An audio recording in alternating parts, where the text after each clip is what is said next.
Thanks for listening to The Derivative. This podcast is provided for informational purposes only and should not be relied upon as legal, business, investment, or tax advice. All opinions expressed by podcast participants are solely their own opinions and do not necessarily reflect the opinions of RCM Alternatives, their affiliates, or companies featured. Due to industry regulations, participants on this podcast are instructed not to make specific trade recommendations nor reference past or potential profits, and listeners are reminded that managed futures, commodity trading, and other alternative investments are complex and carry a risk of substantial losses. As such, they are not suitable for all investors. Welcome to The Derivative by RCM Alternatives, where we dive into what makes alternative investments go, analyze the strategies of unique hedge fund managers, and chat with interesting guests from across the investment world. I create a model portfolio of Dave Portnoy's picks, another model portfolio of Robinhood. You know, Robinhood's most popular. And then I'll show Warren Buffett's, Berkshire Hathaway B class. And I will be able to, on a single chart, compare not 52 lines from Dave Portnoy and 15 lines from Robinhood.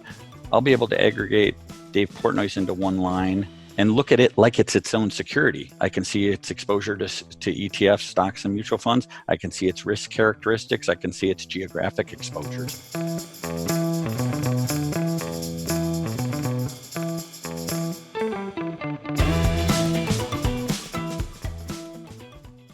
Hello, welcome to another episode of The Derivative. I'm your host, Jeff Malik, and excited to dive into the FinTech world a little bit today and talk with Sean Brown, the CEO/head coach of YCharts. Welcome, Sean. Hey, Jeff. Thanks for having me. Thanks for being on. So we're typically talking with hedge fund managers and learning how they approach the market. So this is a little bit different in finding how one of the companies that helps those managers and investors came to be and what they offer. And YCharts, for listeners, if you're not already on the bandwagon, is an investment research platform, provides quick access to investment data and charts, and helps users share those insights. And over the last 10 years, it's been since inception, YCharts is going to be one of the hottest fintech companies around, and yours truly uses it nearly every day to look up some piece of data or create a blog post. So before we get into how cool YCharts is, let's talk a little bit about you, Sean. Is that cool? Yeah, it's great. Awesome to have you as a user of YCharts. That makes for a great discussion. I know, and I'll have to say, you guys make it almost a little too easy because the support, the live chat is so great that I never really learn anything. I just ask. I tell our team, our job is to make the complex easy and the easy quick. Always glad to hear we're doing our job. Yeah, those live chat folks are great. So you're here in Chicago, you're up in the suburbs? I am. I'm in a suburb, Lake Forest, about 30 miles north of Chicago. All right. Know it well. Played on Wednesday a few times with some friends. You must have some great friends. I've actually never played on Wednesday myself. Maybe it's because I'm a terrible golfer, but it also could be that's a great course, and I know it's tough to get on. Yeah, it's fun. And I'm not all that great of a golfer myself, but it's fun. Glad that they're back open in Chicago. So you went to college, both Notre Dame and Stanford? I did. I went to undergrad at Notre Dame and grad school. I got my MBA at Stanford. All right. So who do you cheer for in the annual matchup? I think you can only have one first love in life, and I'll always be a diehard Notre Dame fan. But if Notre Dame's not playing, I certainly will be rooting for Stanford. I like it. Who you think they're going to be back this year? Have a season?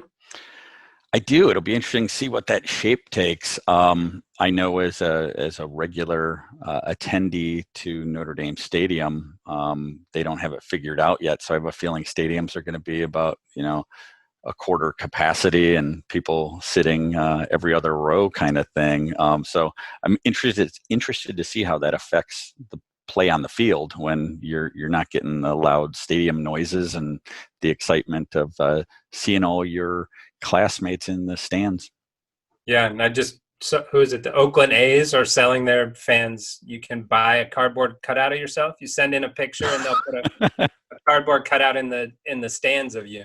That's brilliant. I was watching over the deep part of the pandemic when the Korean baseball leagues, the South Korean baseball leagues were going, and just seeing how they were filling stands with digital emojis, behind home plate and stuff. So we'll have to get a little creative here.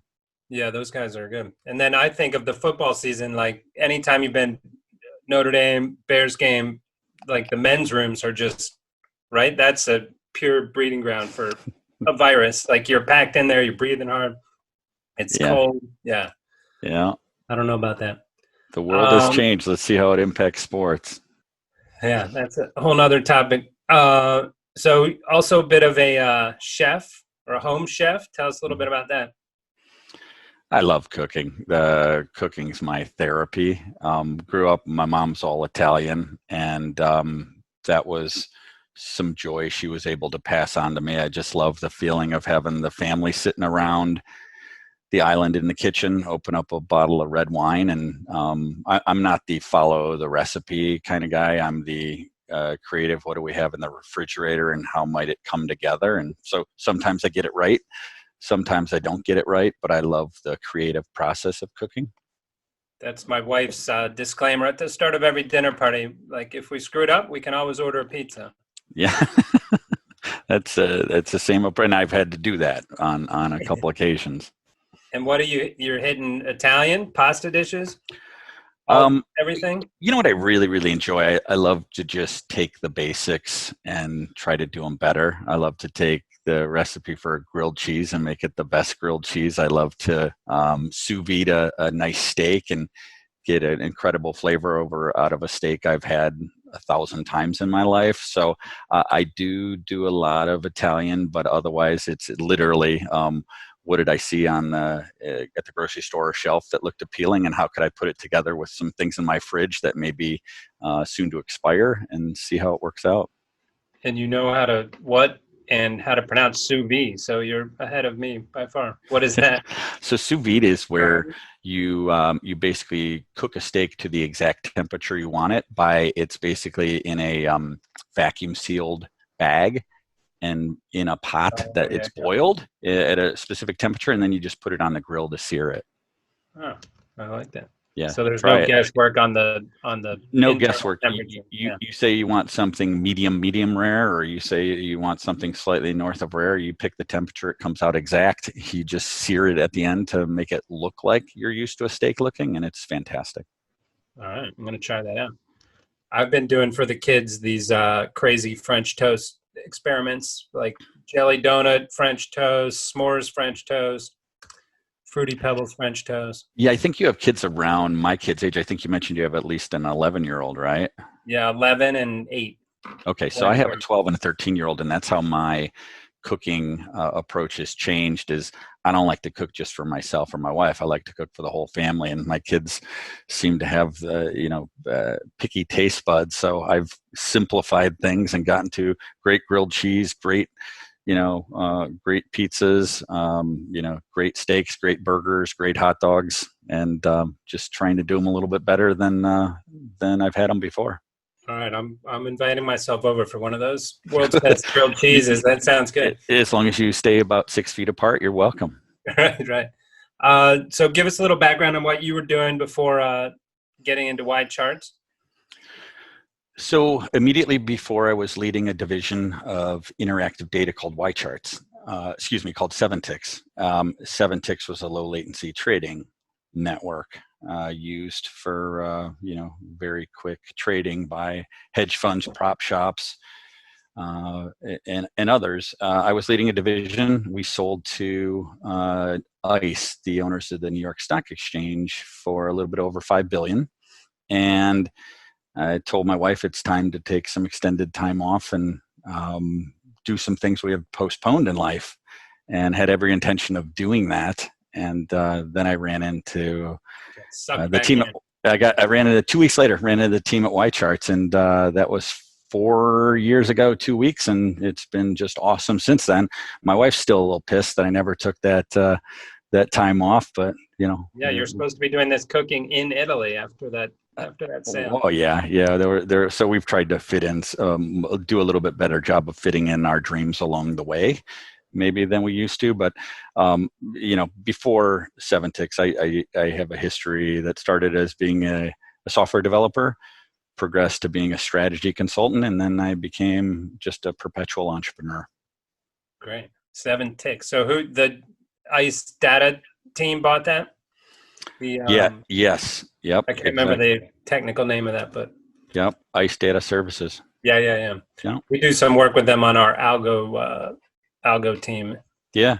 It was a neat time, right? Low latency trading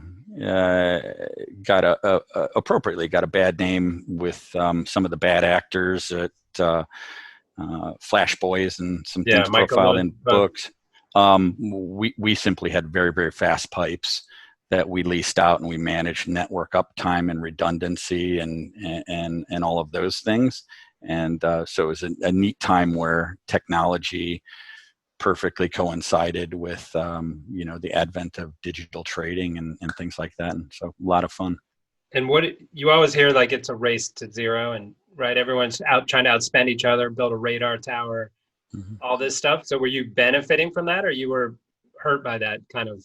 Someone's no, that was the business we were in, right? If you're going to make that huge capital outlay, any single party, if Citadel's going to do it, that's an expensive capital outlay. How about if one party does it and subleases out the capacity and the redundancy that you've put in place? And so that's what we did. We said, build once, let others lease out portions of that, and we were responsible for keeping it fresh, keeping up on all the new technologies, so that the hedge funds and prop shops didn't have to do that work themselves, which would have been too expensive. And you came very fluent in microseconds. And what was the lowest latency you were dealing with? It was never enough. All I recall from that, it was never enough, and there was never enough redundancy, and it was a 24/7 job when you're saying you got to span the globe and everything's got to be up and running, and inevitably something happens in a trans-Siberian pipe that means you're up in the middle of the night trying to figure out how to reroute things. So I don't remember the exact latency, except I still remember being woken up in the middle of the night numerous times, finding out it either wasn't fast enough or it wasn't redundant enough. So they're literally like a internet cable running across Siberia in a pipe that go at the end of the day, it comes down to a pretty simple thing. It's like your home neighborhood, right? There's only so many access points to your home. Like, there's only so many ways to get around the globe. And as much as you'd like to think there's unlimited redundancy you can put in place, there are certain pinch points where there's only 1 or 2 routes. And if anything happens to go bad there, you're in some trouble. Which is like from basically London and New York. There's the transatlantic undersea cables and that kind of stuff you're talking about? Yeah. The microwave guys are figuring out new things, and there's some additional ways. There's some satellite technology coming about. But yes, predominantly there are a few routes to go across the various ponds, and you better have access to each of them. And that's a heavy capital outlay. Yeah. I wonder what % of the internet using public knows that there's literally cables on the bottom of the ocean, yes. Right? Bringing their data. It just seems so old fashioned that there's ships out there dropping a cable 3,000 feet underwater. Yeah. I mean, we all see these diagrams of the internet and, all the nodes, and those are great when you're in a land mass that, goes from city to city. But when you go across oceans, that's a different endeavor. And yeah, it is what it is. And there are some critical pinch points. Yeah. And what was Facebook was going to do, like glimpse over Africa and stuff. That's some other crazy ideas. So then got into YCharts 4 years ago, and they brought you in as the head coach. What did that look like? YCharts is a 11-year-old company. So I came in 4 years ago, really to take a company that was good and take it to great. And I'm not sure we've gotten to great yet. In fact, I'm sure we'll never be at great, because I keep raising the bar and my team keeps raising the bar on what's great. But it was taking a business that was really focused on multiple industries and serving each of them pretty well, to saying, let's get laser focused on a few industries and be great at that. And so give us the quick elevator pitch on who YCharts is, what they do. So we are a SaaS-based cloud service that's out there at YCharts.com. And we do two things. One is we enable smarter investment decisions, and that's through some great analytics and some great data and some great customer support, which I think you've become aware of. The other one is we help communications. When you have the word charts in your name, you better be pretty good at visuals. You better be pretty good at personifying the expression, a picture's worth 1,000 words. So we help you come to the right investment decisions, and we help you communicate those. And we do it through a pretty easy to use website. If you can use a browser, you can master our software. And again, I mentioned to you, you mentioned to me, we believe human support is vital. As good as our application is, people want and need support, and we try to make that really easy for them to tap into. And that seems like totally opposite of what most firms are doing these days, right? Of going away from human support and put it in an FAQ, make a chat bot available, things like that. What was that decision like to say?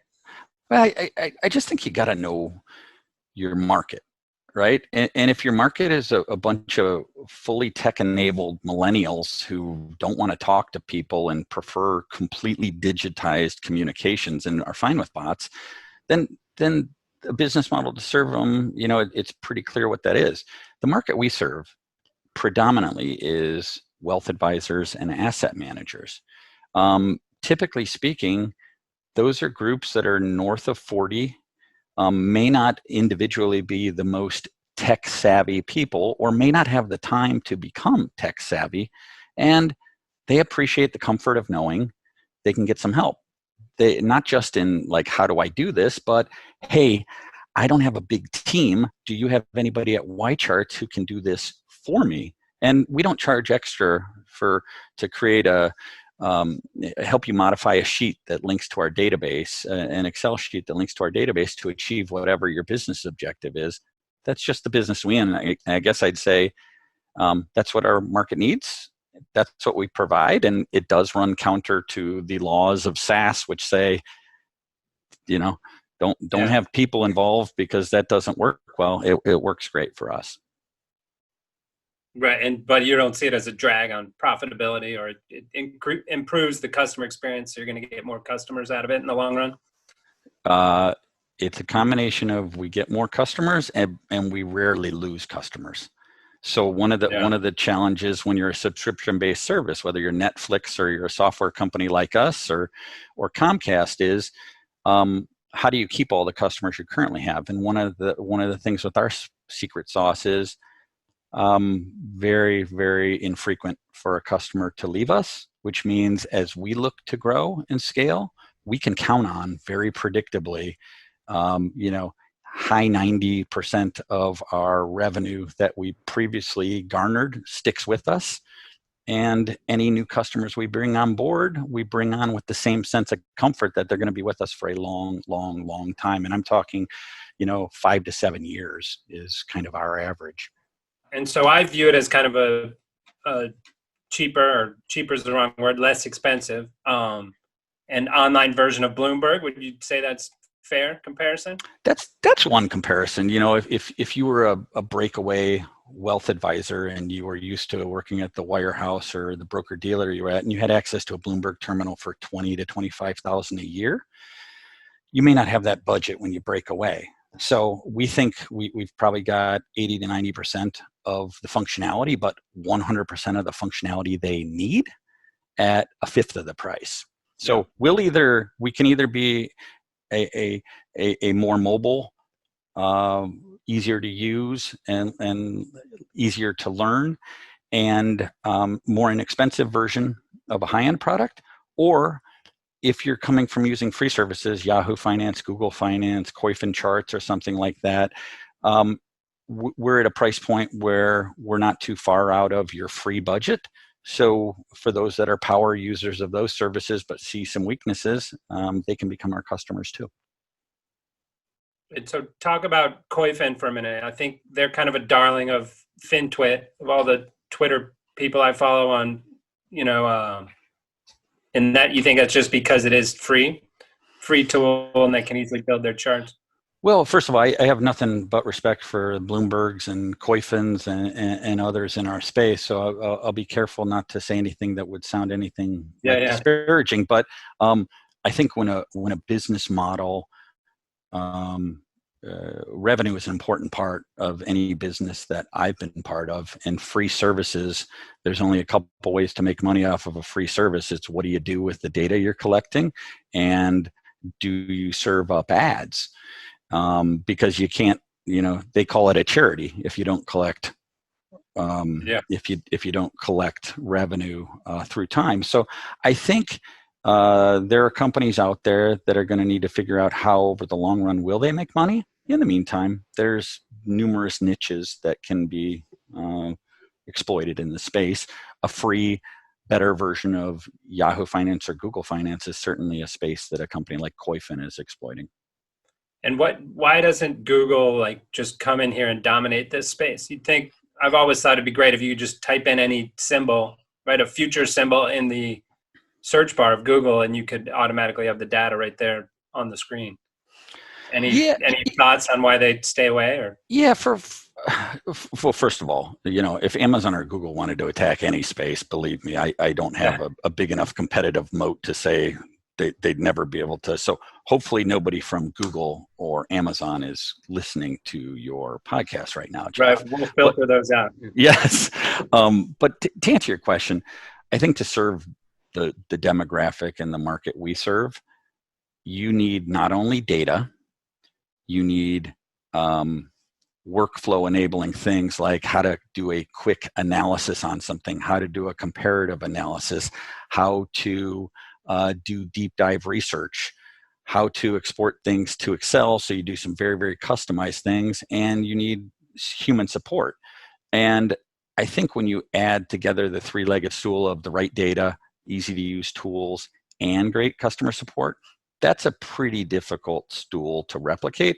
If it was just the data or just the tool part, I think a Google or an Amazon could jump in and make some money. Yeah, and from their standpoint, they're probably saying, well, similar to what you said, we've already gone 80% of the way there, where you can type in any stock symbol and get a chart right there on the screen. So that's good enough for most of the population. Yeah, but listen, we certainly sit alongside them. If you go pulled up a browser and put Netflix EBITDA or Netflix market cap or things like that, I mean, you're going to see us very highly ranked on those things, right up with this search engines. We think SEO is an important way for somebody looking for data to see what to get what they're looking for. Sometimes they may just be looking for a Netflix EBITDA. They want to grab it, they want to move on. Sometimes what they're really saying is, I really want to look at the video and broadband markets, and I want to do a complex analysis to that. We think that's a place we want to play. If you're just looking for a data element, you're welcome. You can get to our site, you can get that information for free, you can move on with your day. If you're actually looking for a tool to help you with complex analyses or to help you think through or communicate things, that's where we come in. Does Netflix even have an EBITDA yet? Is it positive yet? I don't believe it is with all the content they need. A lot of content. Yeah. A lot of billions they spend on content.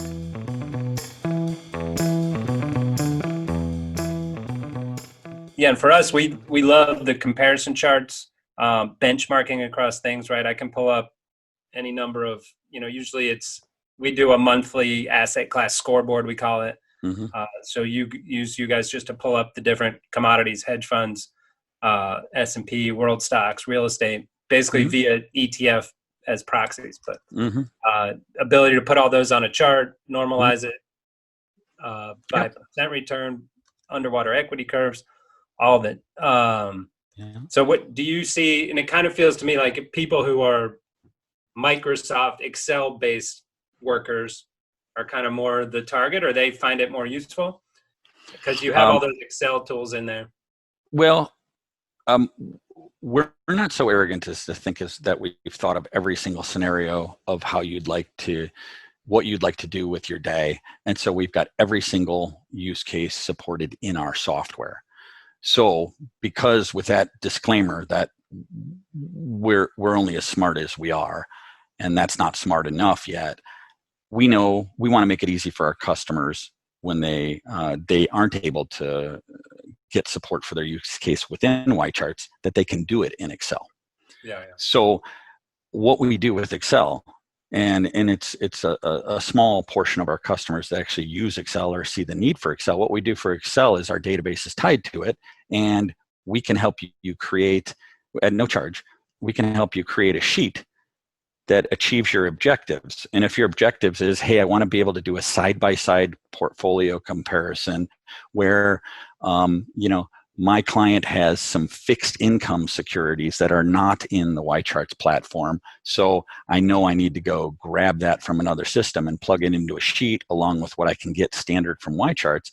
We'll create that sheet for them and allow them to get their business objective done.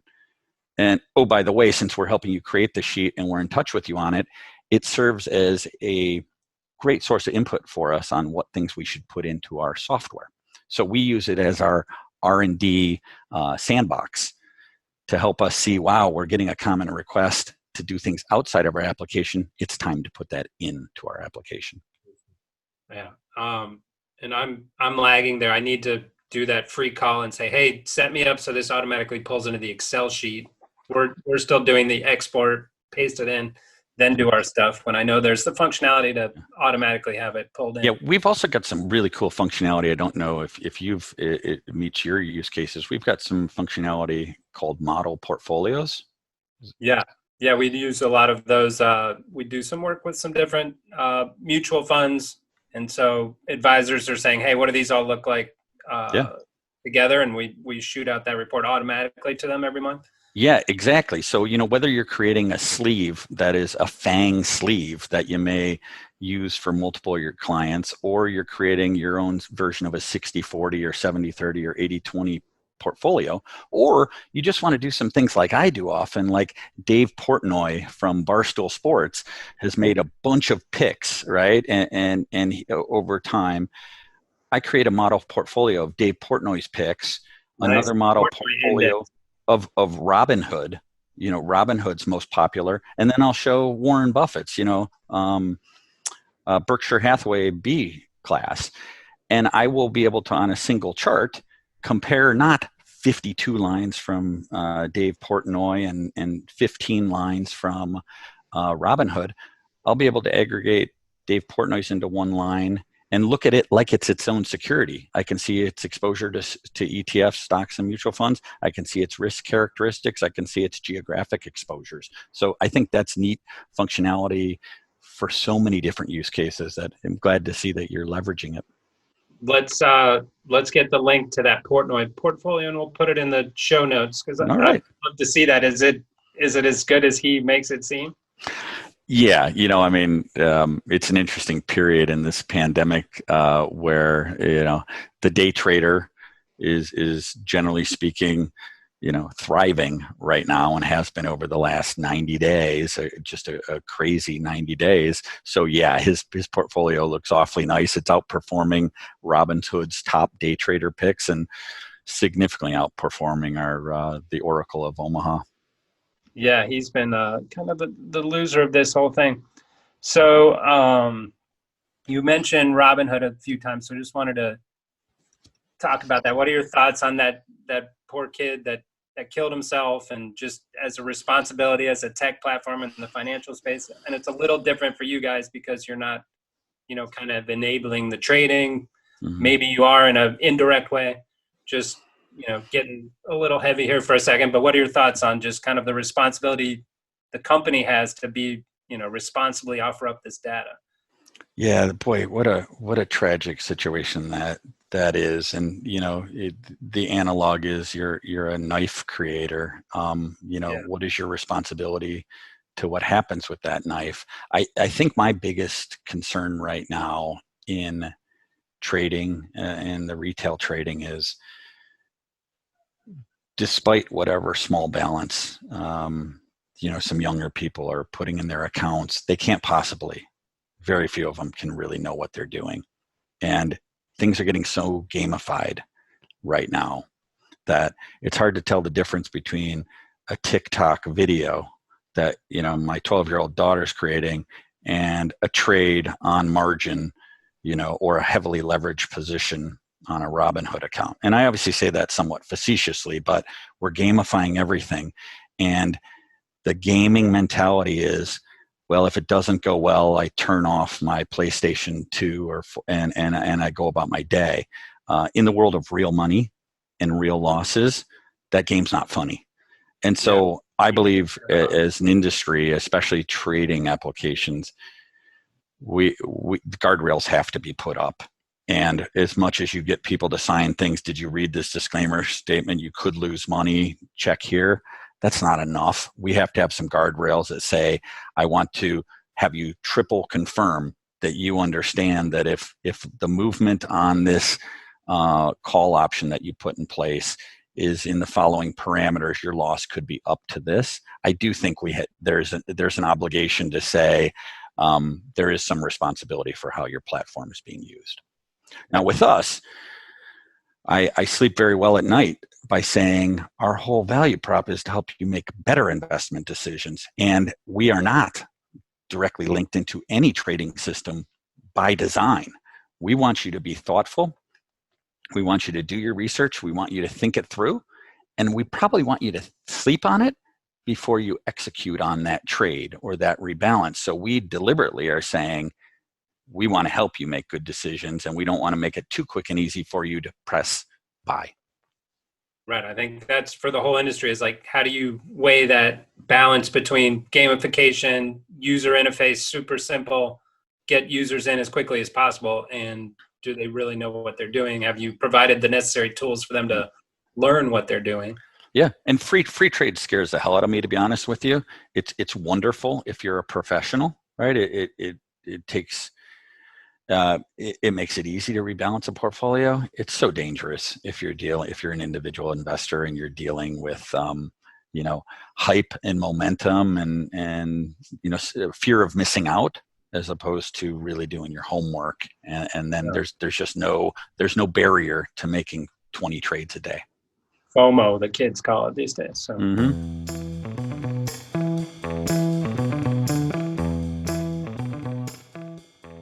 Switching back a little, when you were talking about these advisors and whatnot, like, do you think YCharts' ascent and being in the spaces in, would it have been possible 15 years ago, 20 years ago, ignoring the tech piece, because a lot of that needed to be, but it seems to me as advisors moved out of wirehouses, as you were saying, they need these tools. And I think 20 years ago, they'd call the research department, they'd have it in-house to just build these kind of comparisons for them. Yeah, I think the market has changed. So the independent breakaway advisor space, who's managing somewhere between 100 million and less than $1 billion in AUM, that's just really grown up. So the market's changed. But even when the market's there, I think it's been an interesting time where it's inexpensive to create an application. Data is largely commoditized, and the talent level around technology is superb. And I think when you take the market changing and all the factors to create a solution came out, that really, the advent of that has been in the last 10 to 12 years. And then is it all in-house tech? Are you using different, like, off-the-shelf packages to build out some of the technology? So, like any development shop I've ever been part of, there are some superb code libraries out there that will help you do some basic and generic functions. We certainly leverage some of those, but otherwise it is, I think there's a ton of value in having a singularly architected platform with some constructs created for the future. And I haven't seen too many opportunities where that works by fully embedding somebody else's application into your own. So basic code libraries, but not any complex functionality. So you've been tweeting out some stuff, or I don't know if it's you personally, but the YCharts handle, been tweeting out some interesting graphs of the coronavirus. Mm-hmm. Is that data on the platform? And yeah, first of all, on my handle, Sean _YCharts, it's all me. I get such joy when I think I'm checking out of work that I really start to use the platform to satisfy my own curiosities and my own creativity. So when I'm tweeting, sometimes it's what's the impact of a Trump tweet on a public security. Sometimes it's taking a look at what happens after a bankruptcy is declared typically, and how deep's the dip and what's the recovery, or a corporate trauma like Boeing. I do a lot of those analyses myself. But to answer your question about the coronavirus, it's all in our software. So we felt like our platform, stocks, ETFs, mutual funds, SMAs are in our platform. We also have tens of thousands of economic indicators and other things, cryptocurrencies, coronavirus. We felt like there's a lot of our customers who are saying, I need to understand this pandemic and the details on world, countries, and states, hospitalizations, deaths, all of the key statistics. We felt it was really important with how progress or lack of progress on getting through COVID and the health crisis that created and people returning to work. We obviously felt like that's a pretty important leading indicator for how the economy is going to do and how individual securities are going to do. It's hard to believe that people are going to be jumping into casinos or cruise lines or hotels or rental cars until they feel safe. So we felt it was important to put COVID statistics within our platform to help inform advisors on the timing and the appropriateness of making investments in certain securities. And we have that same philosophy for a number of other economic statistics, jobs reports, housing starts, GDP of Sweden, et cetera. We've got thousands and thousands and thousands of economic indicators because we think it ties closely to the research you should do to make good investment decisions. How does that comes from the top, or from customer requests, and then it goes through a team that says that we need to get this on the platform? Fun thing about being a small company, we're about 65 people. Fun thing about being a small company is there's not a whole lot of hemming and hawing before you do this. We have an outstanding product management department and an outstanding engineering team, and they decided it was important enough to stay up all night for a couple nights, right at the end of February, early March. And voila, they had it in our software, and it's been incredibly valuable, but there was no fill out Form 22B and run it by this committee. We just said it was important. Let's go do it. What's the data source? Does that come into it too? Of like, hey, we're not going to put it up there until we're trusting of the data source? Yeah, that always weighs into it. And sometimes you get it right and sometimes you don't get it right. It happened to be in this case, we got it right from day one. There's some great statistics from Johns Hopkins that are published daily, and another one called the COVID Tracking Project, which have proven through time to be as accurate as, accurate's a tough word in today's day and age, but as accurate as a source as there is. And we're also pretty good at knowing, to the event you ever don't get it right, make sure you have an architecture that allows you to swap out one data provider and swap in another. And so we've been very pleased with what we've seen so far. My favorite statistic during all this, seems weird to say favorite because it's the excess deaths. Like, to me, that filters out a lot of the noise on the other data, and you just see like, hey, normally in Chicago there's 10,000 deaths in a year, and there's 16,000 this year. Mm-hmm. So you can say the data's not accurate and they're testing more, and like kind of removes all the different arguments of not trusting the data to me. Yeah, the thing we've been unable to normalize out in any way is we've basically dismissed all statistics from China. I'm not trying to be political here, but it's the statistics just don't add up. So when you take points of comparison of percent of population or infection rates or hospitalization rates or death rates, there's a huge anomaly when you look at data from the epicenter of where all this stuff is purported to have started. So we do try to let people know that our statistics are as accurate as the reporting entity, and that one may not be as accurate as we would have hoped. What are your thoughts overall on China statistics? Not just with the virus, but some of their company numbers seem a little iffy, and You're just reporting what's getting reported, but Yeah, I mean, it seems like a weekly basis, whether it's a U.S. publicly listed company. I'm just blanking on the name of that coffee company. in Yeah. There seems to be a trend line, which is all that glitters isn't gold on some of these emerging countries. Don't have the regulatory oversight, may not have the ethical oversight that they need, and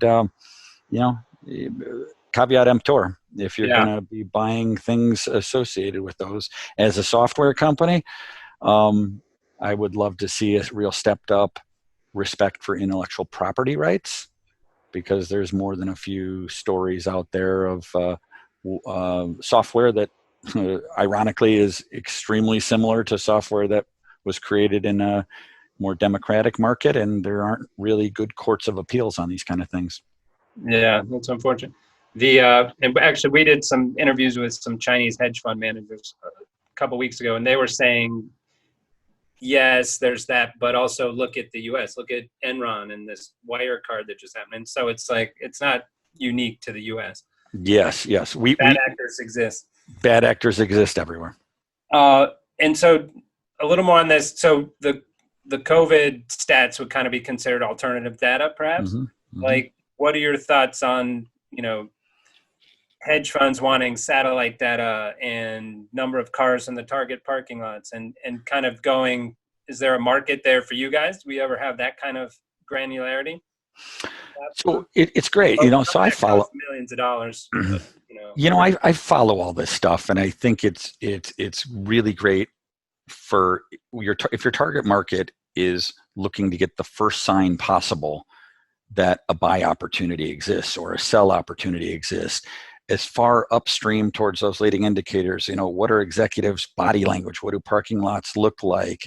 How late are executives working at night? All of those things are fascinating statistics.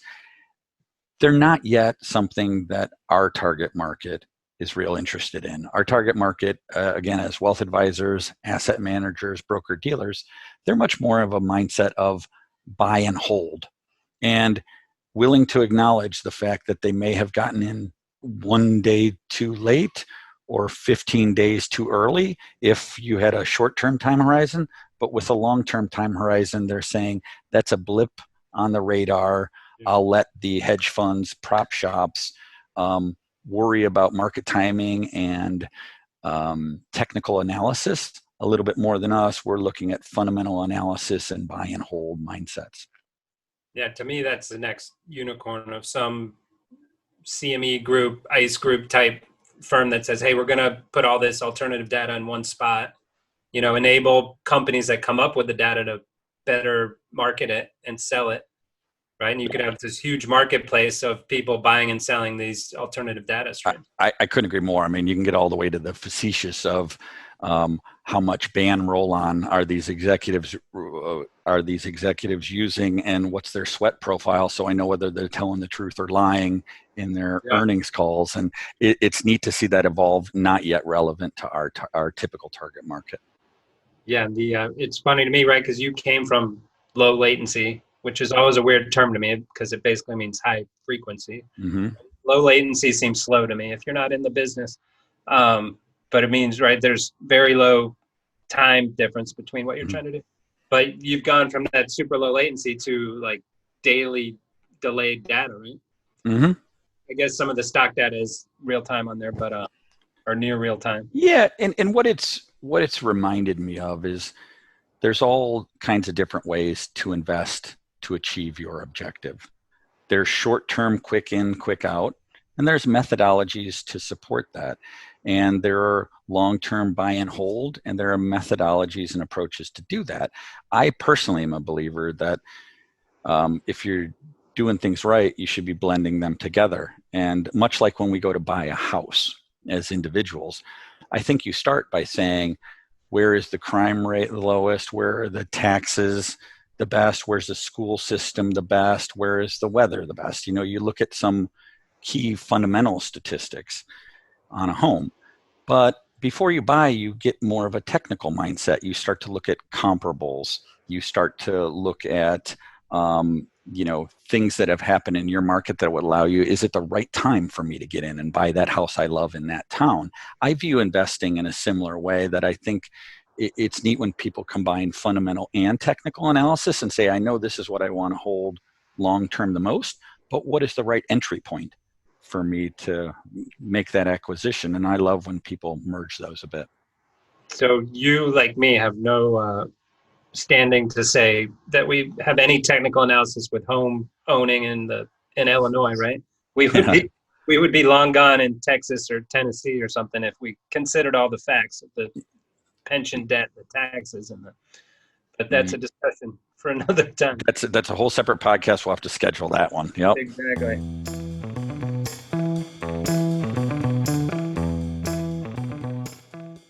So what are some of the next goals and steps for YCharts in terms of what's the future look like for you guys? An IPO potentially down the road? Or you're going to stay private? You know what? We're having so much fun right now, just growing. We're growing 30 to 40% a year, and that's completely joyous. And that gives you plenty to think about, plenty to plan for. It gives you a lot to think about when you're thinking about next year. So I can't tell you where we'll be in 5 years, except I know we're going to have a ton more customers, and hopefully they stay with us for 10 years each on average, or as long as their career lasts. We have some work to do, everything from the basic evolution to integrating better, to creating better and better visuals. Again, I go back to the thing we strive for, which is how do you make the complex easy, and how do you make the easy quick? There's a lot of complex things that continue to emerge, and so we got plenty to solve there. And then once it's easy, what are the steps we can take to make it even quicker for you to have an idea and tweet it out? We created a direct integration to Twitter. We'll be creating a direct integration to LinkedIn to say, hey, we know rather than you copy paste your nice visual into one of these platforms, how about we make it real easy and you're directly logging in? So we have so much basic evolution, plus new geographies, new asset classes. You've talked about alts. Whether we do fixed income. My request while I have you is to get a bunch of hedge fund indices on the platform. I can set you up with HFR or Credit Suisse would be my first two choices, but those would be to have on there. Duly noted, and we'll take it under advisement. And the thing, we'll keep aggregating the requests from our customers and figure out what's the right thing, and then I may take you up on your offer. Yeah. What any plans for like a kind of a network where these different users could be talking to each other, sharing portfolios, things of that nature outside of Twitter and LinkedIn, like inside the platform? Yeah, a really, really great and timely question. Typically in the wealth advisor space, the history had been wealth advisors had seen themselves as competitive with each other, right? Like, I win an account, that means you lose an account. The reality is, I think all wealth advisors have realized there's plenty of unserved market out there. It's not a zero-sum game. So we've seen a growing appetite from advisors, especially, to collaborate. So to your point, don't be surprised on the horizon if, we profile some of our best users, how they use our application, what their insights are. Don't be surprised if we allow them to share their dashboard with others. Don't be surprised if we have forums to say, what do the bulk of our users think about a 60-40 model portfolio centered around Vanguard funds? Hey, don't be surprised if we have things that say the most commonly screened securities in the auto space end up being the following. So collaboration is going to be a big part of our future. Right now, we're taking the collaboration themes mostly within an enterprise. How do we do a better job, Jeff, allowing you and your colleagues to share insights, analyses with each other on different licenses, where you're saying, here's something interesting I found today, and it quickly emerges in your instance of our software. And it just popped in my head, like, that would be super interesting, of kind of aggregated stats across the platform of, like, here was the top search stock symbol and index and Yeah. Uh, And I mentioned earlier the COVID statistics is quick and easy to get that in. The thing we want to make sure we get right and we think through is privacy, and all of those considerations, because we will never be in the business of saying, hey, here's what Jeff and his 5 colleagues did. We'll anonymize it and send it somewhere and make some money. That's just not going to be our business model. But to the degree our client base said, is that because you're in Chicago and not Silicon Valley? Because that seems to be the rest of their models, right? Yeah. I believe I want to have a business model that's as transparent as possible, because so much of our business is about trust. And if you can't trust me and us, you're not going to want to stick with us for a long, long time. So we want to be transparent. We want the ways we make money to be crystal clear. And the way we make money is one way. It's the subscription fees that you pay to us. So to the degree that we sort out collaboration and sharing and how that helps somebody do better homework, great. Right now, we're collecting a huge repository of interesting charts, interesting visuals, and we're saying, hey, we created it or somebody created it. If it could benefit you, take it and have at it. Yeah, and I think that's a brilliant little piece of guerrilla marketing, kind of like powered by YCharts, right? So anytime a user's putting that out there and social and whatnot, people are seeing your name. Mm-hmm. Let's talk a little bit on your thoughts on fintech space in general, the FANG, Tesla. What's the new electric truck maker that's gone, worth $2 billion without ever making a truck? That's not quite fintech, but back to fintech. What do you see in the space? What's exciting to you outside of, what you guys are doing exactly? The reason I'm in the fintech space is I think fintech is way behind in the way it uses technology to solve business problems. So what continues to be exciting for me in the space is we're not there yet. We're not where we need to be. Some specific things in like the wealth tech space that I'd point to is there still is not a good way to prospect, create a financial plan, create a portfolio, effectively manage the portfolio, rebalance the portfolio, and rinse, repeat. Right now, it's still a fragment of, there's a lot of fragmented solutions out there that are disjointed. And when you say, hey, I also want a risk profile of my customer before I meet with a prospect and before I create a portfolio, there's just a lot of well-intentioned point solutions out there that I think there's a real opportunity to be aggregated into a more comprehensive solution. And it's typical of fintech, which is, due to regulatory overhang or just history, we're not applying all the best technologies and all the best thinking yet to solve our customers' problems. And who do you think suffers from that disruption when it comes to, obviously the banks, the big wirehouse brokerages, kind of, even though they seem to be suffering already from RIAs pulling out and going independent? Yeah, my answer almost is a generic one, which is whoever the incumbent is. You're seeing that now with Robinhood, how it's able to disrupt the E-Trades and the Schwabs and the Fidelities and services like that. And you're seeing that with robo-advisors, how they have the ability to disrupt traditional wealth management. It's always the answer is the incumbent, and it's a rare example where the incumbent is able to pivot to still be competitive. And I think we're seeing that prime example. You brought up the Tesla and the electric powered trucks and stuff. Nikola. Hey, listen, Tesla's first name. Yeah, Tesla's market cap, is greater than Toyota's right now. And Disney and like all these, it's crazy. Yeah, it's crazy. So it's the incumbent that will pay the price. They're either going to have to buy the innovative small company, or they're going to have a hard time keeping up because they've built up procedures and barriers that allow them not to be innovative anymore. It's no different in our space. So how do you square, like, if robo-advisors became super successful, I feel like your product would be less and less needed, right? Because they wouldn't need the human advisor. It'd just be people click, signing up, having their money managed. And the advisor wouldn't need to build stuff on your platform. So first of all, if we stayed static, dead on.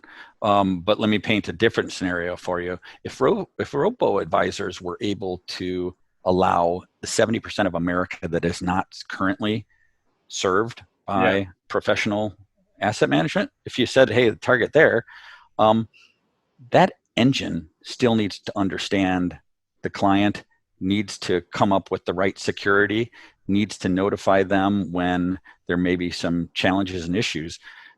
There is a whole lot of brains in our current software and the workflows we currently support that fit well into the fully digital world. I also am a firm believer that if I were to live another 75 years, in 75 years, there still are going to be humans helping other humans manage their wealth. Because at the end of the day, we're all a little nervous of entrusting our nest egg and all of the wealth that we have worked so hard to create and all of our savings. I think we're all going to still be a little nervous to say a machine's taking care of all of that, and I don't have a human I can talk to express my concerns or my desires. Yeah, my neighbor's a wealth advisor, and he was basically saying that 10-day period in March, he was a full-time therapist, on the phone for 12 hours a day from 8 a.m. till 8 p.m. Just talking to the client. Most of the conversation was fairly simple. Like you said, therapist. What does a therapist do? They mostly just listen. Yeah. And they're playing the role of therapist and pilot, right? When the plane gets turbulent, you don't want your pilot to be silent. You want your pilot to get on and say, I'm aware, I'm in control, and here's when I'll be in touch with you next. So they're playing one part pilot, the other part therapist, just saying, how you feeling?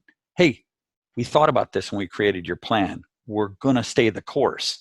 This too shall pass. Boy, that's a much more comforting way to go to bed than checking your robo platform and going, it just went down 28% today, honey. We've got to sell everything because I think it's going to go down more tomorrow. Yeah, and I find interesting, right? It seems that hasn't been the runaway success robos that people thought. Turns out it cost them way more money than they thought for customer acquisition. Mm-hmm. To the tune like they were losing money on some of the customers that they were acquiring. I still think where it's going is a really nice common ground where the typical advisor can support about 100 accounts. And with those current 100 accounts, it's very predictable that the fees to support those clients are going to need to drop. There's going to be margin compression going from 1% of AUM down to 0.75% or 0.5%. So you need to figure out a way to bring in more accounts. I think it's going to be a nice blend if you can use robo with some of your smaller AUM and bring on another 150 accounts in a robo world and wait to see which ones migrate into the more personalized service, hand-holding service that you provide to your top 100 customers. So I see it as a wonderful way for advisors to continue to grow their practice without having to work 150 hours a week. Yeah, well, my neighbor can attest to his 150 hours a week, 100 of it's on the golf course. So. But it's business. He's getting clients. Oh, yeah. Great. Well, I'm going to move on to our favorites, unless you got any other last thoughts on the platform or the future. I think we've covered quite a bit. Yeah. Love to hear it.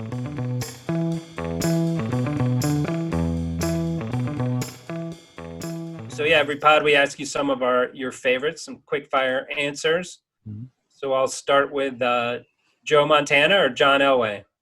Joe Montana. Joe Montana, without a doubt. All day. Favorite Chicago pizza place? Lou Malnati's. The Malnati family is in the town I currently live in, and I've always enjoyed their pizza, although Pizzeria Uno is a close second for me. The Lou is a good one. We forgot to ask for your Cubs or Sox fan, or neither? I've never heard of the Sox. I love it. We'll see what this baseball season looks like. I feel like the Cubs might have a chance. I feel like anyone has a chance in this shortened season. So yeah, we'll see. And right, everything's going to have an asterisk by it when you've got 4 guys who had a 400 batting average after playing 60 games, and they've got a different kind of asterisk than Barry Bonds has by his name. It'll be interesting. Right, but like Lester, if you got some of these older guys that don't have to do the whole season, might be beneficial. That'll be exciting. Usually we ask favorite investing books, so I'll offer that one up there, but also favorite kind of FinTech or entrepreneur book, if you want to take that one instead. Entrepreneur book, I really liked. There was a book called Hooked by Nur Eyal is his name. I really like that. And there's another book called How to Make Your Customers Badass. I just think those are some fantastic business books that hits on the theme of make your customer feel great, make them great at what they're trying to do, and all other things will work out awesome for you.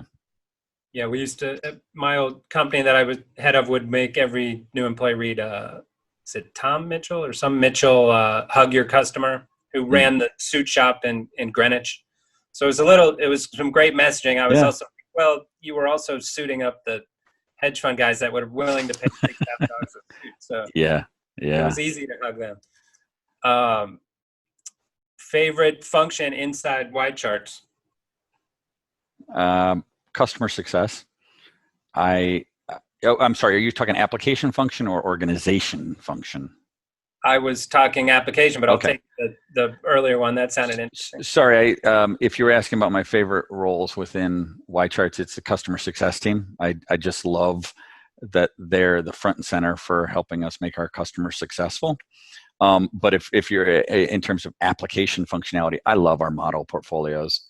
I just love how variable the use cases are and how I can use it to truly understand buying opportunities, or I can use it to develop an insight on whether Dave Portnoy or Robinhood or the Oracle at Omaha are best over a 2-week, 2-month, or 2-year horizon. I just love the functionality.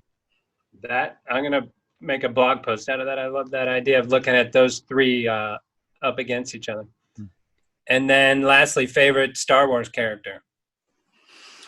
It's a painful one for me. It's always been Chewbacca, but I say that in a very sad way. And I remember being in my grandmother's driveway in upstate New York and having my favorite Chewbacca figure that I buried in her driveway as part of an adventure I was on. And then she called us in for dinner. And went in for dinner and came back out, and I couldn't find where I buried Chewbacca. So my long and short answer is it's Chewbacca, and somewhere in Buffalo, New York is my favorite my favorite Chewbacca action figure is still in somebody's driveway. Well, when you write your next chapter, that's your first adventure that you're going to take with your wife. We're going to save Chewbacca.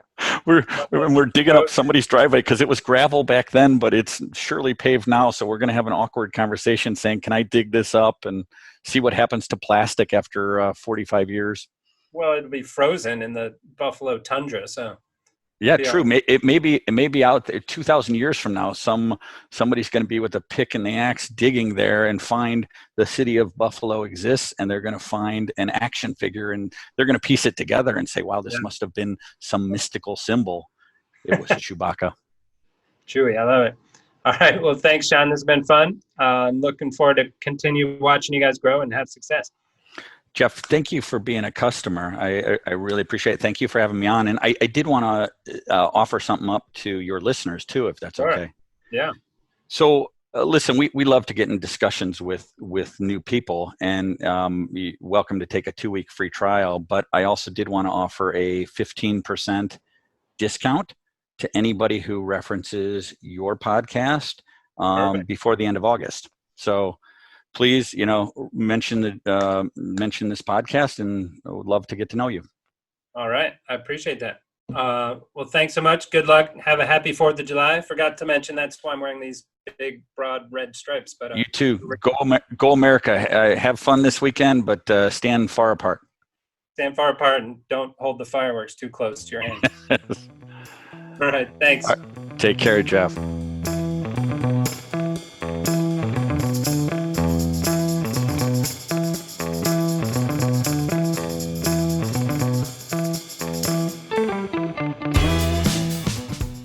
You've been listening to The Derivative. Links from this episode will be in the episode description of this channel. Follow us on Twitter at RCMAlts And visit our website to read our blog or subscribe to our newsletter at rcmalts.com.